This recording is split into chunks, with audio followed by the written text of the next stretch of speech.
कान्तिपुर समाचारमा आज लामो सकसपछि प्रधानमन्त्री शेरबहादुर देउवाले मन्त्री परिषद विस्तार गरे। 16 मन्त्री र 2 राज्यमन्त्री थपिँदा देउवा सरकार विवाद रहित भने रहन सकेन। बजारमा दशैंको चहल पहल, कानुन बनाउन सरकारको उदासीनता सम्बन्धी विशेष रिपोर्ट पनि रहनेछ। अनि सधैँजसो राजनीतिज्ञको हातमा पर्दै आएको नोबेल शान्ति पुरस्कार यसपटक पत्रकारले पाएको प्रसङ्ग हामीसँग छ। साथै ए डिभिजन फुटसल लिगको पहिलो संस्करणको आज मैझारो। नमस्कार, अब मुख्य समाचार। 88 दिनपछि बल्ल पायो देउवा सरकारले पूर्णता। सांसदै नभएका र अपहरणको आरोप खेपेका समेत मन्त्री। झण्डै 3 वर्षदेखि संसदमै थन्किएको निजामती र रेलवे विधेयक पूर्ण बैठकमा पेश नै नभई फिर्ता, प्रशासनिक संहिता कमजोर बनेको विश्लेषण। षड्यन्त्रमूलक तरिकाले, कपटपूर्ण तरिकाले यो काम भइरहेको छ। बैंक तथा वित्तीय संस्थाले आफ्नो ढुकुटीमा पैसा जम्मा गर्न नसक्दा बजारमा लगानी योग्य रकमको अभाव, ब्याज दर बढ्दो। यस वर्षको नोबेल शान्ति पुरस्कार फिलिपिन्स र रुसका 2 पत्रकारलाई अभिव्यक्ति स्वतन्त्रता र नेतृत्व विरुद्ध साहसिक सङ्घर्ष गरेको नोबेल कमिटीको निष्कर्ष। र स्पोर्ट्स क्यासल राष्ट्रिय फुटसल लिगको पहिलो संस्करणको च्याम्पियन शङ्खमोल 4-2 ले पराजित।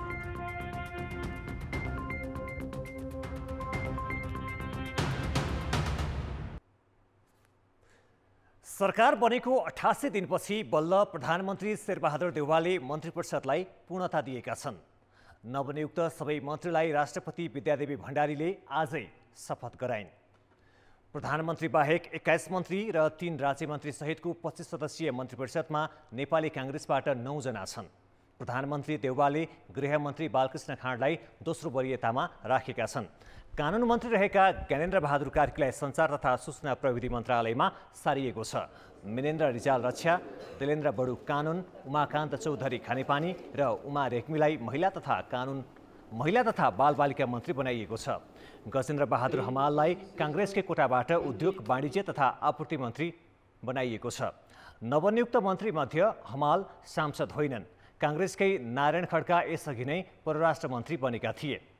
स्वास्थ्य राज्यमन्त्री उमेश श्रेष्ठलाई प्रधानमन्त्री तथा मन्त्री परिषद कार्यालयमा सारिएको छ। 5 मन्त्रालय पाएको सत्ता गठबन्धनको दोस्रो ठूलो दल माओवादी केन्द्रका देवेन्द्र पौडेलले शिक्षा, विज्ञान तथा प्रविधि, शशि श्रेष्ठले भूमि व्यवस्था, सहकारी तथा गरिबी निवारण र महेश्वर गहतराजले श्रम, युवा तथा खेलकुद मन्त्रालय प्राप्त गरेका छन्। माओवादीबाट पम्फा भुसाल ऊर्जा र जनार्दन शर्मा अर्थमन्त्री भइसकेका छन्। जनता समाजवादीबाट 4 जना मन्त्री भएका छन्। राजेन्द्र श्रेष्ठले सङ्घीय मामिला तथा सामान्य प्रशासन, रेणु यादवले भौतिक पूर्वाधार तथा यातायात, राम सहाय यादवले वन तथा वातावरण र प्रमोद शाह कृषि विकास तथा पशुपक्षी मन्त्री भएका छन्। एमालेबाट फुटेको नेकपा एकीकृत समाजवादीले 4 मन्त्री र 1 राज्यमन्त्री पाएको छ। उसको वरियता 6औँमा छ। विरोध खतिवडाले स्वास्थ्य मन्त्रालय पाउँदा रामकुमारी झाँक्रीले शहरी विकास, प्रेम आलेले संस्कृति पर्यटन तथा नागरिक उड्डयन, कृष्ण कुमार श्रेष्ठलाई श्रम, रोजगार तथा सामाजिक सुरक्षा मन्त्री बनाइएको छ। भवानी प्रसाद खापुङ स्वास्थ्य राज्यमन्त्री बनेका छन्। सत्ता गठबन्धनको स्वार्थ नमिल्ला असार 29मा प्रधानमन्त्री बने पनि देउवालाई सरकारलाई पूर्णता दिन झण्डै 3 महिना लाग्यो। देउवा सरकारमा यसपालि उप प्रधानमन्त्रीको भूमिकामा कोही पनि छैनन्। शपथ लगतै आजै बसेको मन्त्री परिषद बैठकले सार्वजनिक खर्च मितव्ययी बनाउने निर्णय गरेको छ। बैठकपछि सरकारका प्रवक्ता कार्कीले उद्योग मन्त्री हमाललाई नेपाली काङ्ग्रेसकै तर्फबाट नियुक्त गरिएको दाबी गरे। शेरबहादुर देउवा नेतृत्व सरकारका मन्त्रीहरूले आजै पदभार ग्रहण गरी काम सुरु गरेका छन्। समावेशिताको दृष्टिकोणबाट भने देउवा नेतृत्वको सरकार सन्तुलित देखिएको छ। तर मन्त्री परिषदमा मुस्लिम समुदायको प्रतिनिधित्व भने भएन। सहित 25 सदस्यीय मन्त्री परिषदमा महिला 6, दलित 1, मधेसी 4, थारू 1, जनजाति 7 मन्त्री भएका छन्। संघीय सरकारमा प्रदेशका हिसाबले पनि सबै प्रदेशको प्रतिनिधित्व छ। कर्णाली प्रदेशबाट 1 जना जनार्दन शर्मा मात्र मन्त्री भएका छन्। सुदूरपश्चिम प्रदेशबाट 2 जना मन्त्री हुँदा सबैभन्दा बढी बागमती प्रदेशबाट 7 जना मन्त्री भएका छन्। यस्तै लुम्बिनी प्रदेशबाट 4 जनाले संघीय सरकारमा मन्त्री हुने मौका पाएका छन्। गण्डकी प्रदेशबाट 2 र प्रदेश 2 बाट 5 मन्त्रीको संघीय सरकारमा प्रतिनिधित्व देखिएको छ। प्रदेश 1 बाट भने 4 जना मन्त्री भएका छन्। देउबा सरकारमा यसपालि उप प्रधानमन्त्रीको भूमिकामा कोही पनि छैनन्। 3 जना राज्य मन्त्री छन्। झण्डै 3 वर्ष संसदमा झुलाएर सरकारले महत्त्वपूर्ण 2 विधेयक फिर्ता लिएको छ। संसदको राज्य व्यवस्था तथा सुशासन समितिमा 1.5 वर्षको अवधिमा 62वटा बैठकपछि बल्ल तल्ल समितिको बहुमतले पारित भएको संघीय निजामती विधेयक पूर्ण बैठकमा पेश नगरी फिर्ता हुँदा प्रशासनिक संहिता नै कमजोर बनेको छ। संघीय निजामती विधेयक 2075 माघ 27 गते संसदमा दर्ता भएको थियो।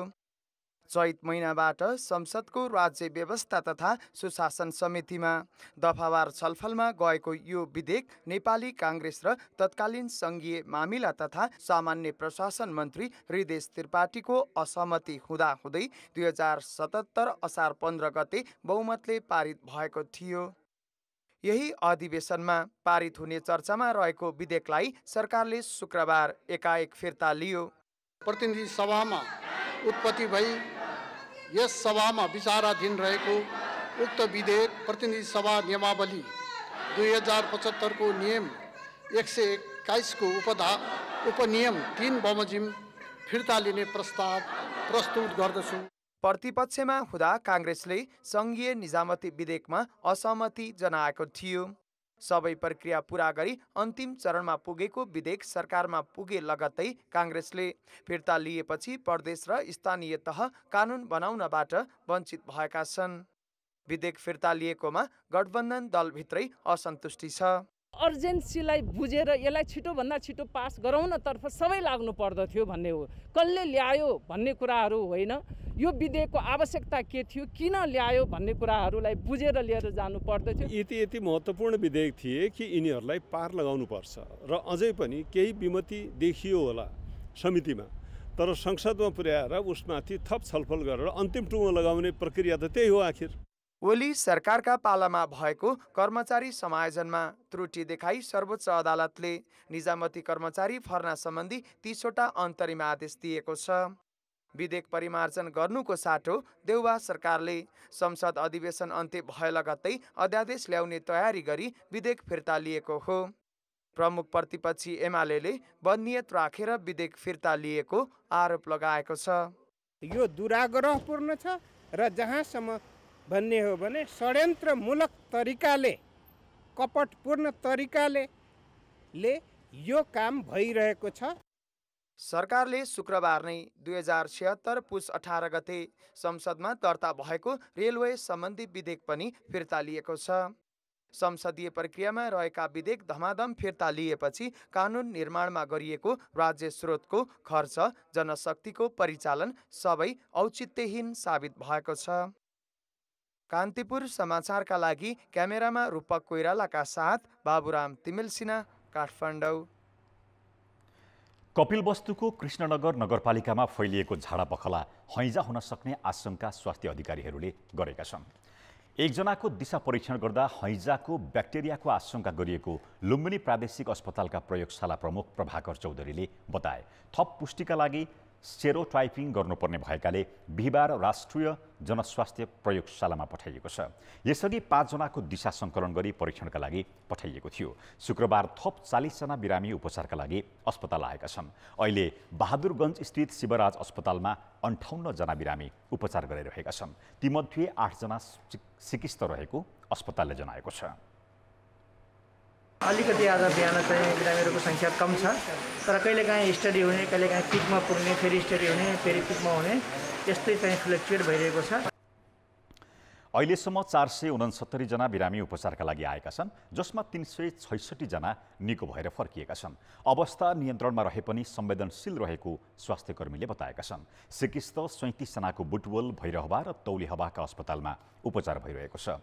शिवराज अस्पतालमा शय्या अभाव भएपछि प्रतीक्षालय तथा खुल्ला आकाश मुनि र एउटा शय्यामा 3 जनासम्म बिरामी राखेर उपचार भइरहेको छ। ब्रेकपछि समाचारमा पुनः स्वागत छ।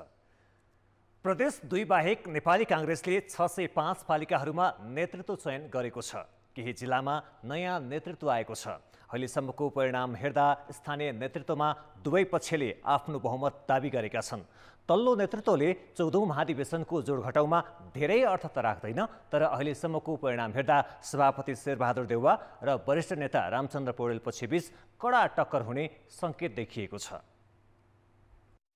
काठमाडौँमा महानगरपालिका सहित 11 नगरपालिका रहेको काठमाडौँका 10 पालिकामा काङ्ग्रेसको अधिवेशन हुँदा 7मा वरिष्ठ नेता पौडेल पक्ष सभापतिमा विजयी भएको छ। महानगर सहित 3 स्थानमा संस्थापन पक्षले जितेको छ। भक्तपुरका 4 नगरपालिका मध्ये दुवै समूहले 2-2 सभापति जिते। मोरङमा विराटनगर महानगरपालिका सहित 17वटा स्थानीय तह मध्ये 16 सभापतिमा पौडेल पक्ष विजयी भएका छन्। रङ्गेली नगरपालिका मात्रै देउवा समूहले नेतृत्व हात पारेको छ। पदमा आइसकेपछि चाहिँ हामीले समग्र काङ्ग्रेसलाई भावनासँग जोड्ने हो, सबै काङ्ग्रेसलाई एक बनाउने हो। गुट उपगुट यसको मान्छे उसको मान्छे भन्दा पनि सम्पूर्ण काङ्ग्रेसको मान्छे बन्ने प्रयास गर्ने हो र म नेपाली काङ्ग्रेसकै मान्छे हो, म यसको उसको भन्दा पनि काङ्ग्रेसको मान्छे हो। काङ्ग्रेसलाई बलियो बनाउने अभियानमा छु।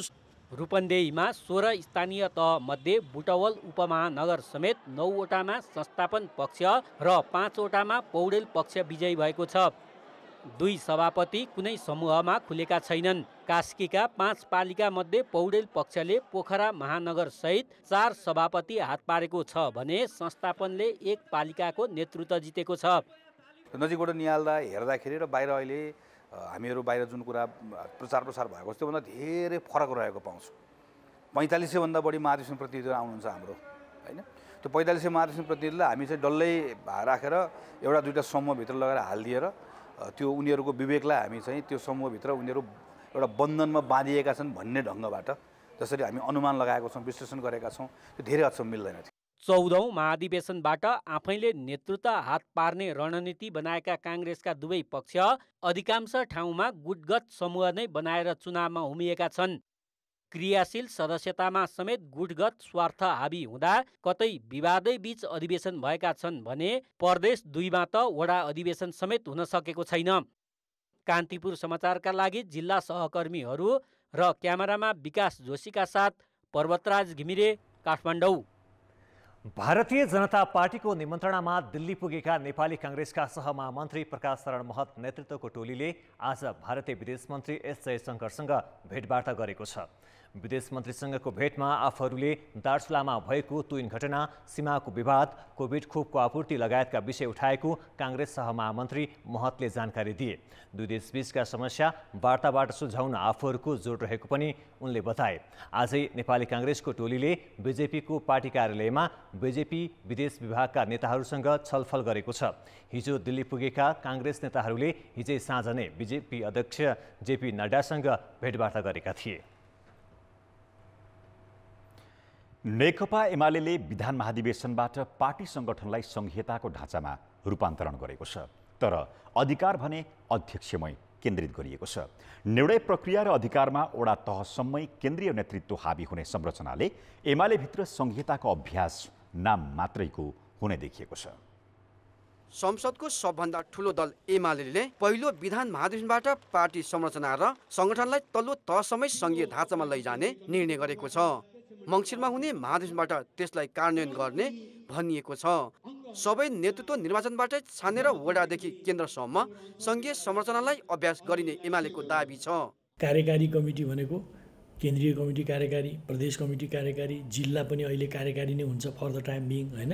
र हाम्रा तल चाहिँ पालिका स्तरका कमिटीहरू, वडा स्तरका कमिटीहरू कार्यकारी कमिटी हुन्छन् र समन्वय कमिटी चाहिँ हाम्रो निर्वाचन क्षेत्रीय स्तरमा बनेका कमिटीहरू चाहिँ कोअर्डिनेसन गर्न, खास गरी निर्वाचन प्रयोजनको लागि समन्वय गर्नुपर्ने हुनाले समन्वयात्मक ढङ्गले बन्छन् ती कमिटीहरू।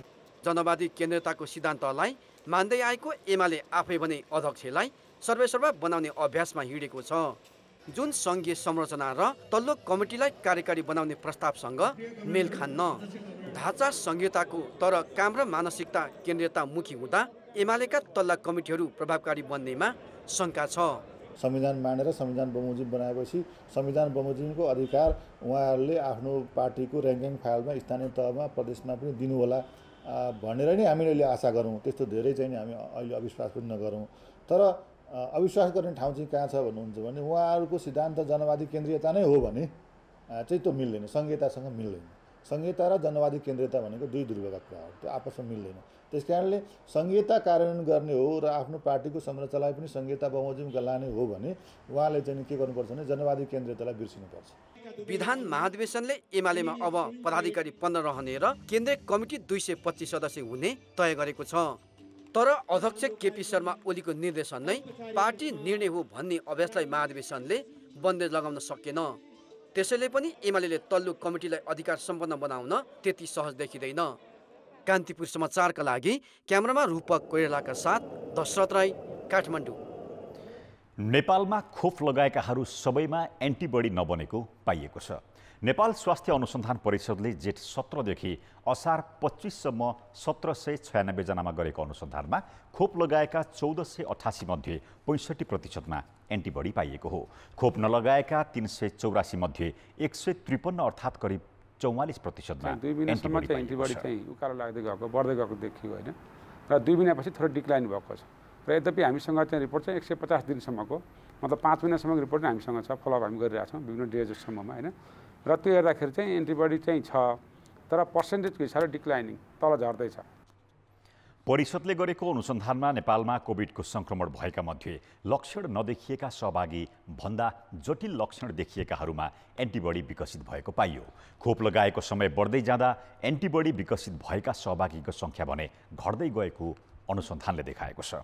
अब जनमतको अन्तिम परिणाम। जनमतमा हिजो हाम्रो प्रश्न थियो, ठुला मुद्दामा अख्तियार दुरुपयोग अनुसन्धान आयोगले किन ठोस निर्णय दिन नसकेको होला? ए, पदाधिकारीको स्वार्थले, बी, सरकारी दबावमा परेर, र सी, खोटपूर्ण नियुक्तिले। जनमतको अन्तिम परिणाम यस्तो छ, ए, पदाधिकारीको स्वार्थलेमा 16%, बी, सरकारी दबावमा परेरमा 40% र सी, खोटपूर्ण नियुक्तिलेमा 44%। अब आजको प्रश्न। जनमत। आज हाम्रो प्रश्न छ, संसदीय प्रक्रियामा रहेका विधेयक सरकारले फिर्ता लिनुलाई के भन्नुहुन्छ? ए, संसदको अवमूल्यन, बी, संहितामाथि प्रहार र सी, राज्य स्रोतको दुरुपयोग। जनमतको अन्तिम परिणाम भोलि बेलुकी 8 बजेको कान्तिपुर समाचारमा प्रसारण गर्नेछौँ। कृपया न्युज स्पेस ए, बी वा सी टाइप गरी 34001मा SMS गरी आफ्नो मत व्यक्त गर्नुहोला।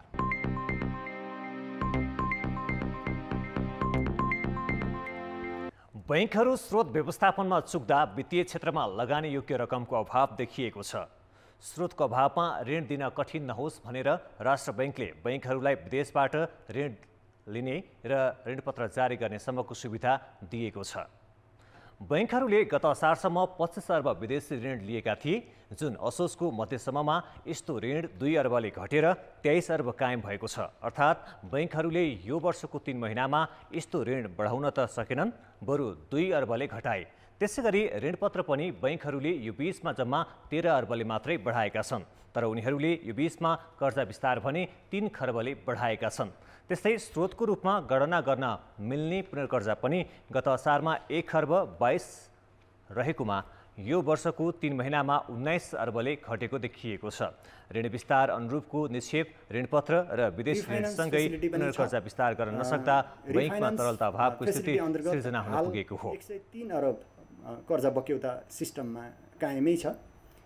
गत वर्ष चाहिँ 122 अर्ब थियो भनेपछि गत असार मसान्तको तुलनामा हाल आइपुग्दाखेरि यो रिफाइनान्स आउटस्ट्यान्डिङ रिफाइनान्स घटाए देखिन्छ।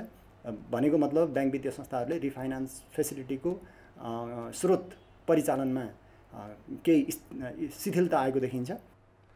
तरलता अभावका लागि नेपाल राष्ट्र बैंकले बुधबार मात्रै 20 अर्बको रिपो जारी गर्यो। जतिबेला बजारमा 17 अर्ब मात्रै तरलता थियो। तरलता अभावका कारण बैंकहरूले एक अर्का 20 लिने ब्याजदर अर्थात् अन्तर्बैङ्क ब्याजदर पनि 4.9 पुगेको छ, जुन गत वर्ष यही समयमा 1% भन्दा तल थियो। तरलता अभाव चुलिएपछि राष्ट्र बैंकले असार यता मात्रै पटक पटक गरेर 130 अर्बको रिपो जारी गरिसकेको छ, तर पनि बैंकहरूमा तरलता अभाव हटेको छैन। खाद्य व्यवस्था तथा व्यापार कम्पनीले दशैं लक्षित खसी बोका बिक्री वितरण भोलिबाट सुरु गर्न थालेको छ। बजार हस्तक्षेप गर्नको लागि कम्पनीले 500 बढी खसी बोका काठमाडौँ भित्राएको छ। 3000 बढी ल्याउन लक्ष्य रहेको कम्पनीका उपप्रमुख श्री मणिराज खनालले जानकारी दिए। कम्पनीले जिउँदो खसी प्रति केजी 650 रुपियाँ राखेको छ। संस्थानले खसी बोका भित्राएपछि कलङ्की र टुकुचा बजारका व्यवसायहरूले पनि मूल्य घटाएका छन्। सरकारी संस्थानहरूले सहुलियतको बजार भने यसअघिबाटै सञ्चालनमा ल्याइसकेका छन्। ब्रेकपछि पुनः स्वागत छ। दसैँ भित्रिसकेको छ। आफ्नो तरिकाले दसैँ मान्ने तयारी र हतारो बीच सडक छेउमा पसल गरी गुजारा चलाउने सर्वसाधारणको दैनिकी व्यस्त छ। कोरोना महामारीले गर्दा सोचे जस्तो कमाइ गर्न नपाएका साना व्यवसायीहरूमा अहिलेको चहल पहलले भने धेरै आशा जगाएको छ। ललितपुर चाङ्गाथलीकी रमा राणा मगरले मङ्गल बजारमा साग बेच्न थालेको 10 वर्ष भयो। साग बेचेरै 8 जनाको परिवार पालेकी रमाका छोराछोरी अहिले कमाउने भइसके। अझै पनि दैनिकी चलाउन उनी सागको डोको बोकेर मङ्गल बजार पुग्छिन्। अब गरेर के गर्ने त, खाने बस्ने मात्रै भयो कि अहिले कमाइ छैन। सडक छेउमा बाजेको पालादेखि नै पात बेचेर जीविका चलाउने विनोद खड्गीको व्यापार पनि कोरोनाले चौपट बनायो। दसैँका अवसरमा बजारमा देखिएको चहल पहलले उनी केही उत्साहित छन्। अब बिस्तारै व्यापार बढ्दै जाने आश त सबैकोमा छ नि, त्यो हामी पनि आश गरिरहेको छु। सडक पेटीमै व्यापार गर्ने धेरै बिक्री घटेकोमा दुखी छन्। किन्न आयो भने यो पसल शुद्ध बेचिदिन्छ हामी। अहिले काम छैन यो पसलले, बरु अफिसर भएर यस्तो चाहिँ जाहिर खायो भने बरु त्यो राम्रो। अहिले यो व्यापारमा छैन, यो खुद्रा व्यापार यस्तोमा छैन। बरु होलसेलले नाफा खान्छ, व्यापारले त 10% पनि नाफा आउँदैन अहिले। यो झोलाको व्यापार चाहिँ अलिक कम नै हो। अब स्कुल खोलेको बेलामा चाहिँ 10-15 पिस बेचिन्थ्यो दिनको भने अहिले 4-5 पिस कटाउनु पनि गाह्रो छ। दसैँको सिजन भए पनि व्यापार छैन। कोरोनाले 2 वर्ष कमाइ गर्न नपाएका उनीहरूले यसपालि दसैँको व्यापारबाट राहतको अपेक्षा गरेका छन्। 4 साल कोरोनाले गर्दा त्यति भएन, अहिले त ठिकै छ। ठिकै व्यापार भइरहेछ, राम्रै छ। पहिलाको भन्दा त राम्रै छ। तिर हेर्दाखेरि त मान्छेहरूको चलपट धेरै नै छ, तर यो कपडा जुत्ता पसलहरूमा मात्रै मान्छे पाएको छ। अहिले हाम्रो पहिला जस्तो दसैँ छैन अहिले होइन। त्यही भएर अब अहिलेको दसैँमा चाहिँ हामीले अलिकति आश हुन्छ कि भनेर अलिक व्यापार व्यवसायलाई बढाएको छु। दसैँ हरेक वर्गका लागि विशेष छ, किनकि यति बेलाकै व्यापारले हरेक व्यवसायीहरूको वर्षभरिको हिसाब किताबमा महत्त्व राख्छ। त्यसैले यो चहल पहलले साना व्यवसायीहरू पनि केही उत्साहित देखिएका छन्। क्यामेरामा राजेन्द्र महर्जनका साथमा शर्मिला खनाल, काठमाडौँ। देउबा सरकारमा प्रधान न्यायाधीशको भागमा गैर सांसददेखि सांसद अपहरण, वन फडानी जस्ता मुद्दा लागेका समेतले मन्त्री बन्ने अवसर पाएका छन्। धेरैजसो शीर्ष नेताकै रुचिका सांसदसँगै केही आशा लाग्दा र युवा पुस्ताका नयाँ अनुहार पनि मन्त्री परिषदमा अटाएका छन्। कुरा गरौं गजेन्द्र हमालबाट।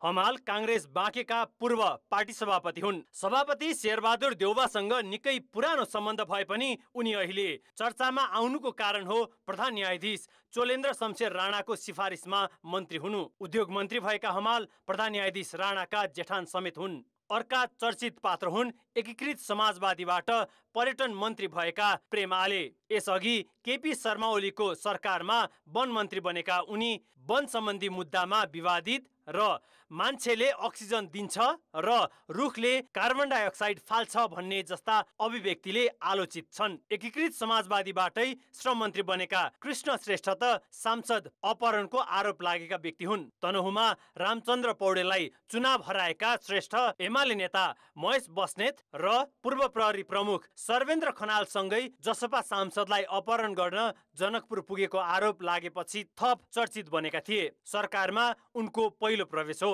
भौतिक मन्त्री रेणु यादव कुनै बेला जसपा फुटाउन सक्रिय भएपछि चर्चामा आएकी पात्र हुन्।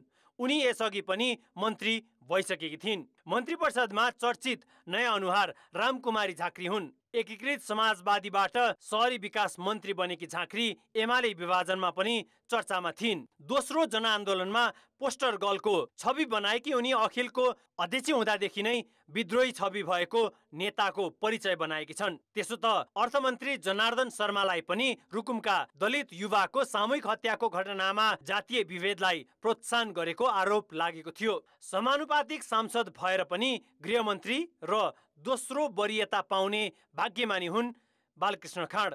रूपन्देहीका उनी यसअघि रक्षा मन्त्री भइसकेका छन्। कानुनबाट सञ्चारमा पुगेका ज्ञानेन्द्र बहादुर कार्की ऊर्जा र अर्थमन्त्री भइसकेका छन्। उनी सरकारका प्रवक्ता समेत हुन्। काङ्ग्रेस वरिष्ठ नेता रामचन्द्र पौडेल पक्षबाट रक्षा मन्त्रालयको जिम्मेवारी पाएका मिनेन्द्र रिजालको मन्त्री परिषदमा यो तेस्रो पटक हो। रिजाल काङ्ग्रेसबाट प्रत्यक्ष निर्वाचित हुने मध्येमा पर्छन्। पुराना नेता भए पनि पहिलो पटक फुल मन्त्री हुने अवसर पाएका दिलेन्द्र बडु कानुन मन्त्री बनेका छन्। उनी यसअघि 2 पटक राज्य मन्त्री भएका थिए। नेपाल महिला सङ्घकी अध्यक्ष समेत रहेकी चितवनकी उमा रेग्मी पहिलो पटक मन्त्री बनेकी छन्। महिला तथा बालबालिका मन्त्री बनेकी उनी समानुपातिक सांसद हुन्। खानेपानी मन्त्री उमाकान्त चौधरी काङ्ग्रेसकै पूर्व महामन्त्री कृष्ण सिटौलाको कोटाबाट देउबा सरकारमा सामेल भएका छन्। उनी यसअघि स्वास्थ्य मन्त्री भएका थिए। परराष्ट्र मन्त्री नारायण खड्का पनि उदयपुरबाट प्रत्यक्षमा निर्वाचित हुन्। यसअघि खड्का शहरी विकास मन्त्री भएका थिए। माओवादीबाट शुक्रबार सरकारमा जाने 3 जना नयाँ अनुहार हुन्। स्थायी समिति सदस्य भएर पनि मन्त्री बन्न नपाएका देवेन्द्र पौडेललाई शिक्षा मन्त्रालयको जिम्मेवारी दिएको छ। भूमि व्यवस्था मन्त्री शशि श्रेष्ठ यसअघि राज्य मन्त्री बनेकी थिइन्। बाँकेबाट प्रत्यक्ष निर्वाचित महेश्वर गहतराज युवा तथा खेलकुद मन्त्री बनेका छन्। शहीद परिवारकी बोधमाया यादवलाई राज्य मन्त्री बनाइएको छ। ऊर्जा मन्त्री पम्फा भुषाल भने अवसर पाइरहने नेतामा पर्छिन्। सामान्य प्रशासन मन्त्री बनेका जसपाका राजेन्द्र श्रेष्ठको यो दोस्रो अवसर हो। बाराबाट चुनाव जितेका रामसाय यादव भने पहिलो पटक वन मन्त्री बन्ने मौका पाए। कृषि मन्त्री महेन्द्र यादव यसअघि 2 पटक मन्त्री भइसकेका छन्। एमाले छाडेर नेकपा एकीकृत समाजवादी पुगेपछि स्वास्थ्य मन्त्री बनेका विरोध खतिवडाले भने चुनाव जितेर पनि सरकारमा पुग्न 30 वर्ष कुर्नु पर्यो। उनी 2048 सालमै सांसद भएका थिए। पुरानै नेता भए पनि तेह्रथुमबाट जितेका भवानी खापुङले राज्य मन्त्रीमै चित्त बुझाउनु परेको छ। पहिलो पटक 2053 मा जम्बो मन्त्री परिषद बनाएको आरोप खेपेका प्रधानमन्त्री देउबा नेतृत्वको यो सरकार पनि विवाद रहित भने हुन सकेन। खेलकूद समाचार।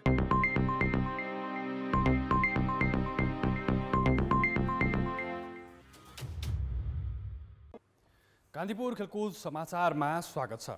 Sports Castle Pokhara A division राष्ट्रिय फुटसल लिगको पहिलो संस्करणको च्याम्पियन बनेको छ। स्पोर्ट्स क्यासलले फाइनलमा शङ्खमूल फुटसललाई 4-2 गोलले पराजित गरेको हो। पोखरा रङ्गशालाको कबड हलमा भएको खेलको पहिलो हाफमा घरेलु टोली स्पोर्ट्स क्यासलले 2-1 गोलको अग्रता बनाएको थियो। घरेलु समर्थकका बीच स्पोर्ट्स क्यासलका लागि 6औं मिनेटमा विजय गुरुङले गोल गरेर खाता खोलेका थिए। 11औं मिनेटमा लक्ष्मण थापा मगरले शङ्खमूलका लागि गोल फर्काए। पहिलो हाफको अन्तिम मिनेटमा विजयको सलाखीपूर्ण पासमा किशोर गुरुङले घरेलु टोलीलाई 2-1 गोलले अघि राखे। 21औं मिनेटमा किशोरले व्यक्तिगत दोस्रो गोल गरेर स्पोर्ट्स क्यासललाई 3-1 को बलियो स्थितिमा पुर्याएका थिए। 24औं मिनेटमा मणि लामाले गोल फर्काएर शङ्खमूलको सम्भावना कायमै राखेका थिए। तर खेलको अन्तिम मिनेटमा किशोरले शानदार गोल गरेसँगै ह्याट्रिक पुरा गरेर स्पोर्ट्स क्यासलको 4-2 गोलको जित सुनिश्चित बनाए। स्पोर्ट्स क्यासलले उपाधिसहित 10 लाख रुपियाँ प्राप्त गरेको छ। उपविजेता शङ्खमूलले 5 लाख रुपियाँमा चित्त बुझाएको छ। शङ्खमूल फुटसलका लागि मणि लामा ए डिभिजन राष्ट्रिय फुटसल लिगको उत्कृष्ट विङ्गर घोषित भएका छन्। यस्तै शङ्खमूलकै गोलरक्षक अनिल श्रेष्ठले उत्कृष्ट गोलरक्षकको पुरस्कार जितेका छन्। उत्कृष्ट फिक्सो अर्थात् डिफेन्डर फुटसल 5 धरानका विजय श्रेष्ठ चुनिएका छन्। च्याम्पियन स्पोर्ट्स क्यासलका विष्णु गुरुङले उत्कृष्ट प्रशिक्षकको पुरस्कार जितेका छन्। सोही टिमका सुमित श्रेष्ठले उदयमान खेलाडीको पुरस्कार जितेका छन्। उत्कृष्ट 5 जनाले जनही 25,000 रुपियाँ प्राप्त गरे। पोखराको कबड हलमा गत असोज 2 गतेबाट सुरु भएको प्रतियोगितामा 10 टिमले सहभागिता जनाएका थिए। प्रभात फेरी युथ क्लब र झरना स्पोर्ट्स क्लब घटुवा भएका छन्। फुटसललाई पनि व्यावसायिक बनाउने उद्देश्यले आयोजना भएको प्रतियोगिताको सम्पूर्ण खेल कान्तिपुर टेलिभिजनले प्रत्यक्ष प्रसारण गरेको थियो।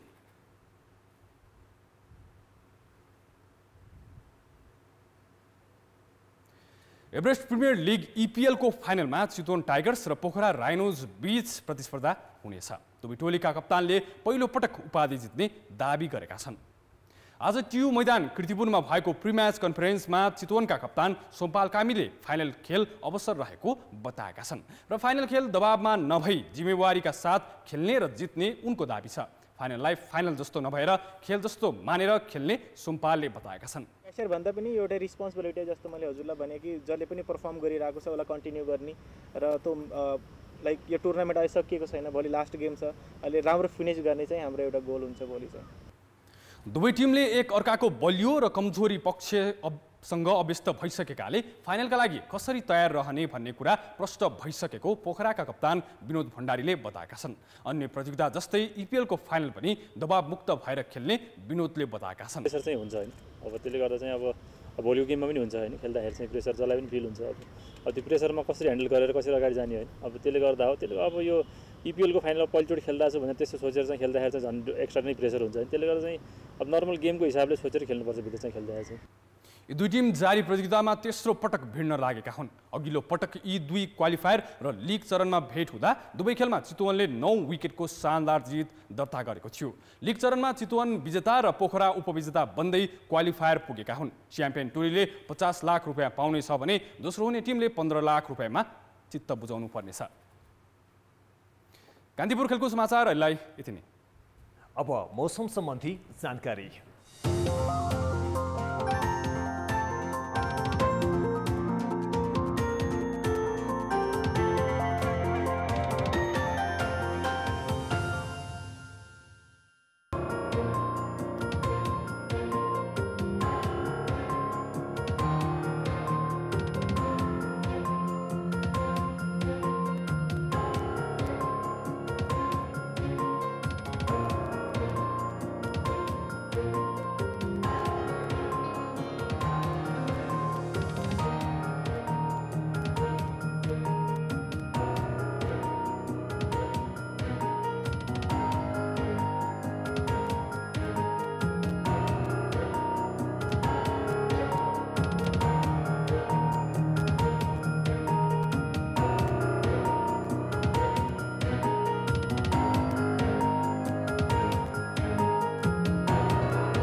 कान्तिपुर समाचार अहिलेलाई सकियो। कान्तिपुर टेलिभिजन हेर्दै गर्नुहोला। नमस्ते।